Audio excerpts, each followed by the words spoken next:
Now, as we know, the drums on GarageBand are hugely capable. The drummer app is excellent, and you can tap them in, or you can do step editing, all that sort of thing. Well, there are other things you can also do to sort of mash things up a bit. Now, I'm going to open up a tune here, a new tune. I'm just going to select the drummer app here, and we have a drum rhythm that is, works absolutely fine.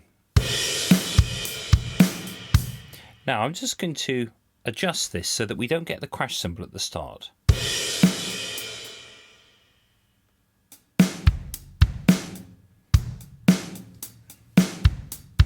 There we go. Now, the reason I've taken the crash cymbal away is that I'm going to start to play with a couple of delays, and this is where your audio unit effects actually come in useful to make a really sort of precise groove, or something that's just a bit off the beaten track. Now, I'll just demonstrate that. Got the drum rhythm here. If I go into plugins and EQ, get rid of effect EQs just to go straight for the track echo here, we have a quarter note delay.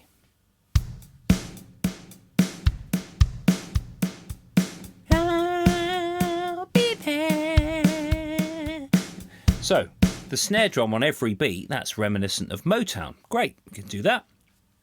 We can mash things up a bit more though. So if I bring the wet signal up a bit more, and then try something like, I don't know, a dotted quaver.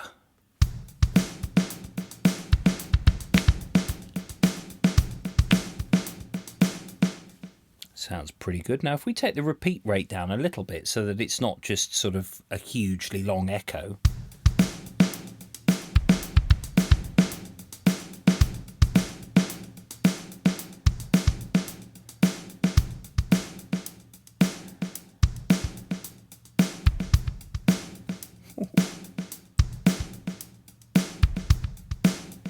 So basically I've just taken the delayed signal down a little bit, well, actually quite low, so that you get sort of ghost notes. So this is a really good way of sort of just, waking the thing up. Now, this is fine. We've got a set of presets here. We can decide on the time. But what if you wanted to make it a little bit more fine control? Well, that's where the audio unit delay comes in. So if I get rid of that, and this time, now, the delay this time is in milliseconds or seconds, or I think, in seconds. So 558 milliseconds, for example. Let's try, 411 or something. Let's see what happens with that.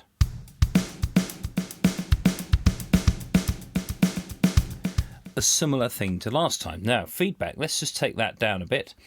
Let's try.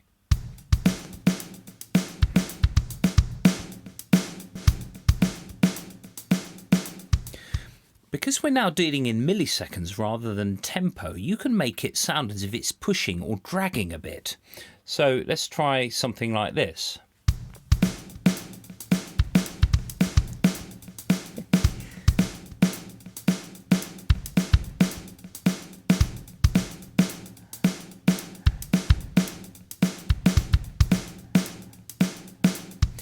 You can also vary the low pass frequencies. You can cut some of the treble off those echoes should you wish. That might actually make it sound a bit more subtle and not so loud.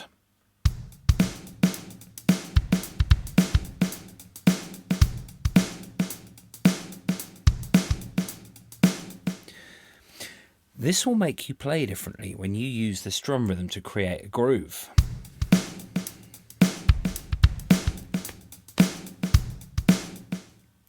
I'm going to try that. Now, there's no sort of triplet quaver or anything. I've just set a delay time and just arrived at something just by experimentation. Now, what you can also do, in fact, what I'm going to do before that, just so I save the settings, because on the audio units, it won't save your settings when you come out of the song.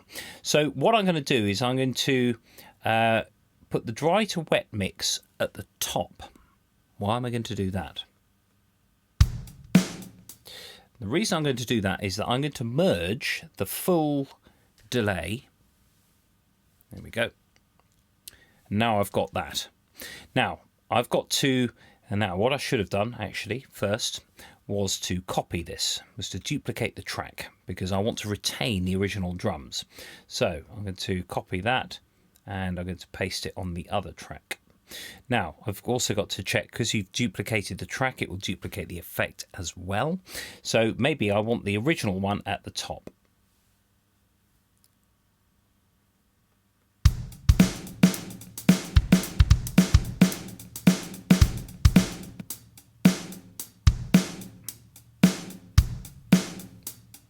That's the original, and then the delayed one is underneath. So now I'm going to just bring the, just going to merge this one, because I'm happy with the delay on that now. I want to keep that. There we go. So my delayed track is now a merged audio file.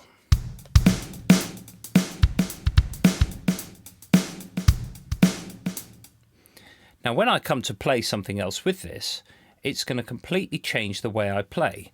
And you might sort of, arrive at a really nice sort of groove without really realizing that you've done it because of the delay on those drums.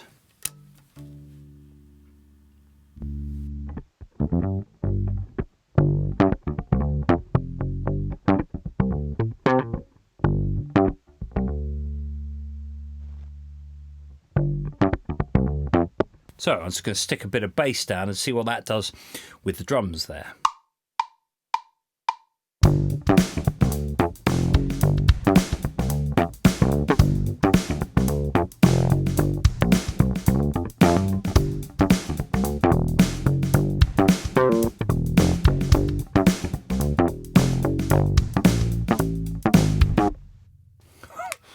Okay, so I've had to change the rhythmic sort of placement of everything in order to make that work. So I'm just going to stick a bit of guitar on this as well. Now, of course, any other percussion presets you bring in, if you bring in a shaker or something, you're going to have a few problems sort of rendering that to the groove that you've just created there. But you could play them in live using the percussion pads. We could do anything else. So I'll just reveal that bass guitar track there. There we go. And I'm going to add a clean guitar.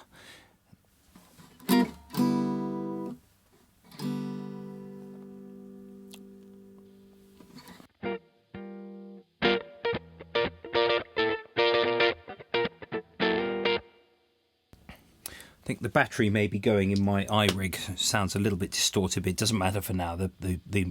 What matters is that there's a sort of, it sort of works with what's there.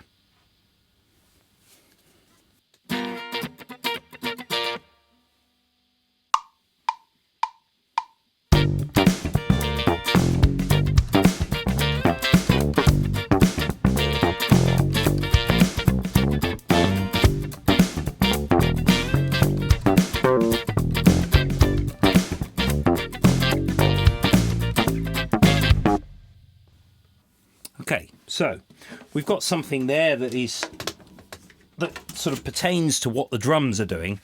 When we go back to the original, I could maybe take that affected drums away, leaving what was there.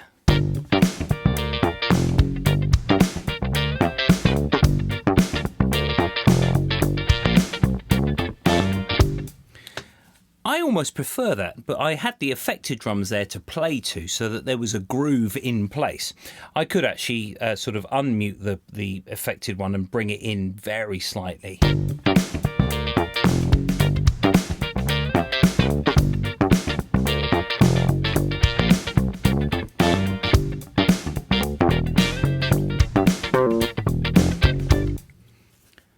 You name it, you can do it. Now, the reason I removed that crash cymbal at the beginning is that it would have made the drum delay obvious.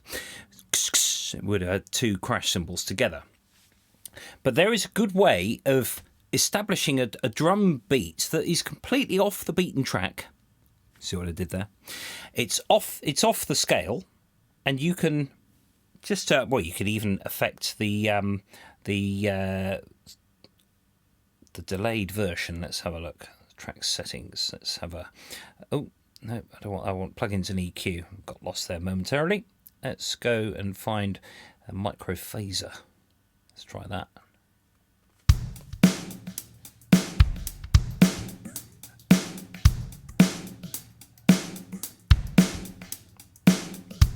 So it's only affecting the delayed drums. So if I bring that back in with the guitar and the bass.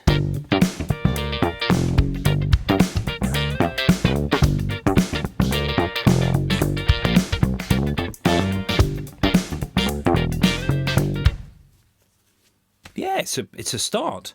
Now you can obviously play with a delay to your heart's content. Now on things like Logic, you do have the ability to either push or pull the snare to sort of humanize it. But actually, you can go quite a long way with this. You could even separate the drums out so that you've got, if you play the beats in, you could merge the hi-hats on their own, and then the snare on their own, and then the kick drum on its own, and then affect all of that. There's so many possibilities, and with 32 audio tracks available on here, that's pretty good. Of course, when it renders it, it still renders it in stereo, so in practice that's 16. But, you know, people are making funk records on 8-track recorders, so we're not exactly going to run out of room here. And there we go. There's a way of creating a bit more of your drums.